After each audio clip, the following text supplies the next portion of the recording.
नमस्कार, मैं हूं निवेदिता।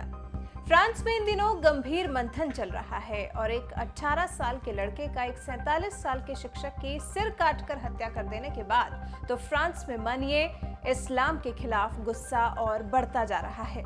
शिक्षक सैमुअल पैटी छात्रों को अभिव्यक्ति की आजादी के बारे में पढ़ा रहे थे और इसी सिलसिले में उन्होंने शार्ली एब्दो के कार्टूनों का जिक्र किया था। यही वजह थी जो उन्हें मार दिया गया। फ्रांस के राष्ट्रपति इमैनुअल मैक्रोन ने इसे सीधे तौर पर इस्लामिक आतंकवादी हमला कहा है और अब उनकी सरकार में इस्लामिक आतंकवाद के खिलाफ लड़ाई छिड़ गई है, जिससे तुर्की के राष्ट्रपति को आपत्ति है और उन्होंने अपने बयान के लिए मैक्रोन को कटघरे में खड़ा किया और उन पर जबरदस्त कटाक्ष किया है। तुर्की के राष्ट्रपति रेसेप तैयब एर्दोगन ने अपने फ्रांसीसी समकक्ष मैक्रोन के मुसलमान और इस्लाम के प्रति उनके रवैये पर कहा कि उन्हें मानसिक जांच और उपचार की जरूरत है।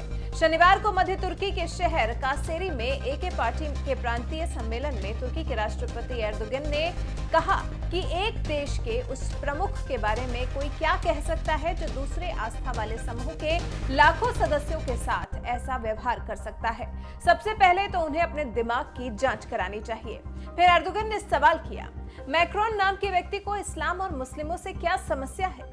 मैक्रोन को दिमागी इलाज की जरूरत है।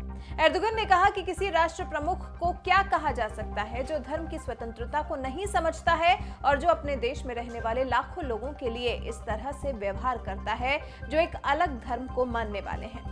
एर्दोगन का यह बयान ऐसे वक्त में आया है जब फ्रांस के राष्ट्रपति के इस्लामिक आतंकवाद वाले हमले से फ्रांस में लगभग हर कोई इत्तेफाक रखता है। राष्ट्रपति के बयान से असहमत रहने वालों की देश में कमी ही है।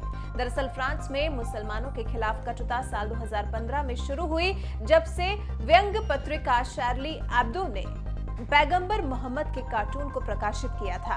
फ्रांस में कार्टून के प्रकाशन के बाद पत्रिका कार्यालय पर हमला करके 12 लोगों को मार डाला गया था, जबकि पैगंबर मोहम्मद के खिलाफ बयान और उनके चित्र को दिखाना मुसलमानों के लिए धार्मिक रूप से संवेदनशील माना जाता है, क्योंकि इस्लामिक परंपरा स्पष्ट रूप से मोहम्मद और अल्लाह की छवियों को दिखाने से मना करती है। फ्रांस की राष्ट्रीय पहचान का केंद्र है वहां की सरकार की धर्मनिरपेक्षता।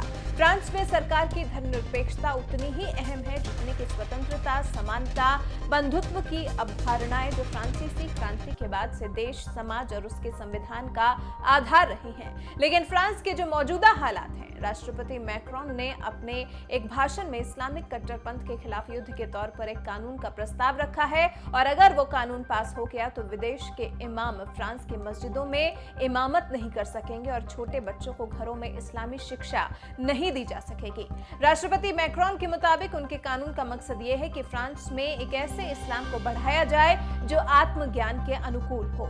अब मैक्रोन के इस बयान के मायने कुछ भी निकाले जा सकते हैं, लेकिन तुर्की को फ्रांस के राष्ट्रपति के व्यवहार से आपत्ति है और उन्होंने उन्हें दिमागी इलाज की नसीहत दे डाली है। आप फ्रांस के राष्ट्रपति पर तुर्की के राष्ट्रपति की इस टिप्पणी से कितने सहमत हैं? कमेंट कर हमें अपनी राय जरूर बताएं।